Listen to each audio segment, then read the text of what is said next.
Depuis quelques semaines, Claude, d'ordinaire si débordé, tue le temps comme il peut. Voilà la poussinière, 320 mètres carrés. Et où il devrait y avoir déjà 4500 canards là, depuis 8 jours. Et malheureusement, elle restera fermée jusqu'au moins minimum vers mai. Voilà.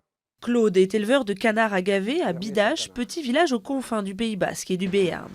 À cause de l'épidémie de grippe aviaire apparue en décembre dans le sud-ouest, le gouvernement a décidé d'imposer un vide sanitaire aux éleveurs pour endiguer la maladie.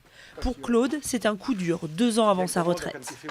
Moi, je vais perdre quasiment 2 bandes, c'est-à-dire 9000 canards, multipliés par une moyenne de 2 euros, soyons optimistes, qui fait en gros entre 35 et 40 000 euros de pertes.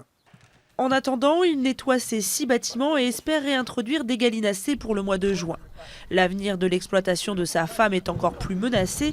Dans quelques jours, ces derniers canards partiront à l'abattoir. Ce qui l'inquiète, ce sont les nouvelles normes de biosécurité qui imposent de doubler la taille des bâtiments pour pouvoir confiner les canards en cas de nouvelle épizootie. On ne connaît pas l'avenir.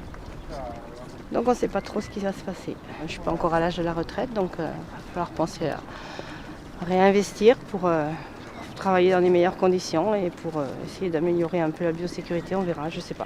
Pour le moment, je n'ai pas de décision de prise encore.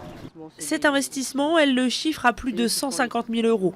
Déjà lourdement endettée, elle ne pourra se relancer qu'en comptant sur les banques et sur les aides promises par l'État, dont ils n'ont pas encore touché un centime. En amont de la filière, chez les accouveurs, les craintes sont les mêmes. Alain et Florence élèvent des cannes criardes, une espèce ancienne de la région qu'ils sont les seuls à produire.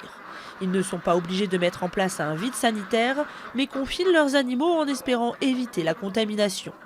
On a fait les analyses, on est négatif, c'est très bien, on peut continuer, mais on ne sait pas après tous les combien, par exemple, il va falloir faire les analyses. Voilà, c'est une épée de Damoclès qui est en permanence au-dessus de notre tête. Si on nous enlève les cannes, après on n'a plus rien. L'exploitation, elle sera morte, quoi. En attendant, ils ramassent les œufs que pondent les cannes chaque jour pour les jeter.